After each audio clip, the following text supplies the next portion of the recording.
নমস্কার বন্ধুরা, আশা করি তোমরা সকলে খুব ভালো আছো। আমার চ্যানেলে তোমাদের সকলকে স্বাগত জানিয়ে আজকে শিম বটির একটা রেসিপি তোমাদের সঙ্গে শেয়ার করতে চলে এসেছি। রেসিপিটার নাম শুনে কি ভাবছো, শিম বটি আবার কেমন নাম? তো যারা পূর্ববঙ্গের লোক তারা কিন্তু এই নামটা জানে।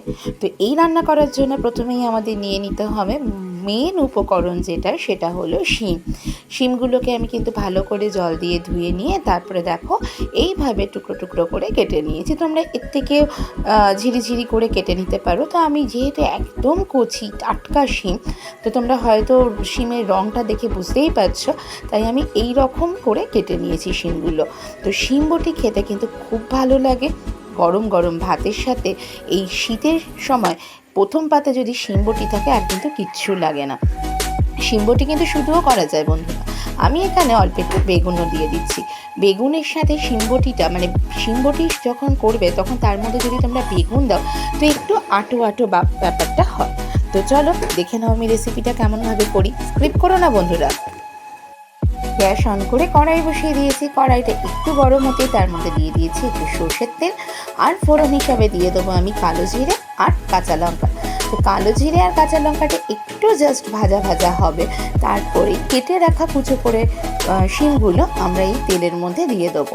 তো বন্ধুরা, এই রান্নাটায় কিন্তু কোনো রকম মশলা লাগে না, শুধু লাগবে নুন, হলুদ আর অল্প একটু মিষ্টি। আর শীতের উপকরণ যেটা, সেটা তো সবাই জানো, সেটা হলো ধনেপাতা।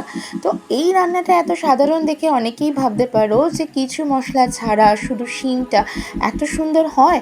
তো সেইটা জানার জন্য কিন্তু রেসিপিটা তোমাদের বাড়িতে করে নিতে হবে। প্লিজ স্ক্রিপ্ট করো না, স্ক্রিপ্ট না করে পুরো ভিডিওটা দেখো, আশা করি তোমাদের ভালো লাগবে। তো দেখো, তেলের মধ্যে শিমটা দিয়ে একটু নাড়ানাড়ি করেই এর মধ্যে আমি দিয়ে দিলাম হলুদ গুঁড়ো আর দিয়ে দেবো লবণ। তো লবণটা স্বাদ মতন দিয়ে এটাকে ভালো করে নাড়ানাড়ি করতে হবে। আর তোমরা যদি ছাঁকা তেলেও এই রান্নাটা করো, মানে আরেকটু যদি তেল দাও, তাহলেও কিন্তু এই সময়টা, মানে নুন আর হলুদটা দেওয়ার পরে শিমটাকে একটা ঢাকা দিয়ে রেখে দিতে হবে।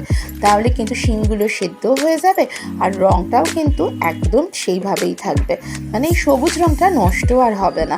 তো চলো ঢাকাটা দিয়ে দিই। আর কিন্তু ওই ঢাকাটার মাঝখানে তোমাদের এখন যে দেখাচ্ছি ঢাকাটা আমি খুললাম, তার আগেও কিন্তু আমি 2-3 বার খুলে আমি শিমটাকে নাড়ানাড়ি করেছি, তার কারণ নিচটায় লেগে যাচ্ছিল।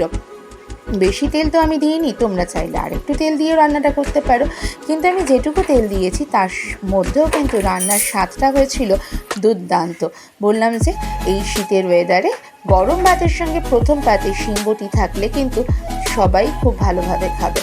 তো দেখো, শিমটা যখন একটু ভাজা ভাজা হলো তখন আমি দিয়ে দিলাম এখানে কেটে রাখা টুকরো করে রাখা বেগুনগুলো। তো বেগুনগুলো দিয়ে আবার যথারীতি নাড়ানাড়ি করতে হবে। তো বেগুন তো আর সেদ্ধ হতে বেশি সময় লাগে না, শিমটা আমার সেদ্ধ হয়েই গেছে, কিন্তু তা সত্ত্বেও আমি একটু নাড়ানাড়ি করার পরেই আমি এর মধ্যেও কিন্তু ঢাকা দিয়ে দেবো। কম তেলের রান্না হোক বা শীতকালের যে কোনো সবজি তোমরা যদি ঢাকা দিয়ে রান্না করো, বা যে কোনো সবজি, শীতের সবজি কেন, গরমকালেরও সবজি তোমরা যদি ঢাকা দিয়ে রান্না করো, তাহলে রান্নাটা কিন্তু মজে যায় খুব তাড়াতাড়ি। তো দেখতেই পাচ্ছ আবার আমি ঢাকা খুলে চলে এসেছি।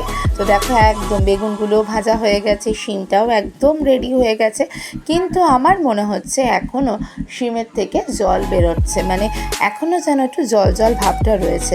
যতক্ষণ না অবধি জল জল ভাবটা যাবে ততক্ষণ অবধি কিন্তু আমাদের একটা কাজই করে যেতে হবে, সেটা হচ্ছে সমানে রান্নাটাকে নাড়াতে হবে। শীতের রান্না শিম, তো সেই জন্য আমাদের একটু চিনি তো দিতেই হয়। আর আমার পুরনো বন্ধুরা তো জানোই যে আমার সব রান্নায় অল্প একটু মিষ্টি দিই, তাই বলে এমন না যে রান্নাটা পুরোপুরি মিষ্টি হয়ে গেল। একটু নুন, একটু মিষ্টি, একটু ঝাল থাকলে, মানে নুন ঝাল মিষ্টি কোনো রান্নায় যদি ঠিকঠাক থাকে, তাহলে রান্নার স্বাদ কিন্তু খুব সুন্দর হয়ে যায়। অবশেষে দিয়ে দিলাম সেই একই জিনিস, সেটা হলো ধনেপাতা, যা ছাড়া শীতের কোনো রান্নাই সম্পূর্ণ না। তো ধনেপাতাটা দিয়ে ভালো করে আমি আবার নাড়িয়ে নিচ্ছি। তো দেখো তোমরা,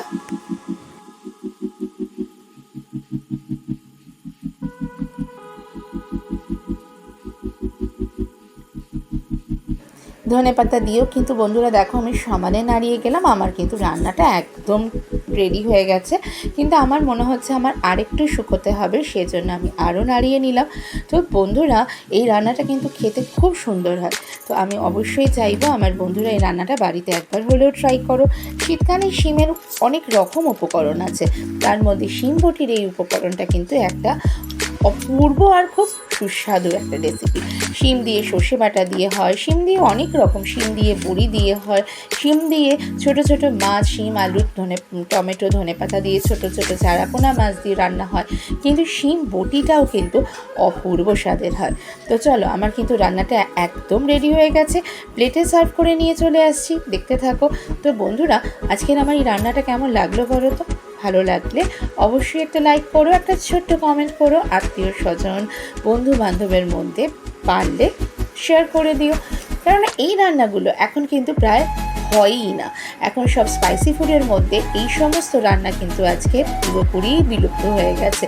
তো আমি চাইবো তোমরা প্রত্যেকে বাড়িতেই রান্নাটা করো, খুব সাধারণ, কোনো উপকরণ সেরকম লাগে না, নুন মিষ্টি ঝাল তেল ব্যাস, তাই দিয়ে কিন্তু এত সুন্দর একটা রেসিপি তোমরা করে নিতে পারবে।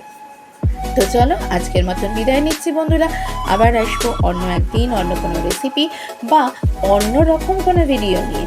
আর আমার চ্যানেলে চোখ রেখো, আমার চ্যানেলে আগামীকাল অনেক অনেক রকম ভিডিও আসতে চলেছে, যেগুলো হয়তো তোমাদের ঘুরতে যাওয়ার পক্ষে বা অন্য কিছু, মানে এখন সাসপেন্সেই থাক, বলো বন্ধুরা আগে আসুক, তারপরে দেখতেই পারবে কেমন কেমন ভিডিও আসে আমার চ্যানেলে। তো চলো, সকলে খুব ভালো থেকো, সুস্থ থেকো, আনন্দ থেকো, হাসি খুশি থেকো। আজকের মতন বিদায় নিচ্ছি, টাটা।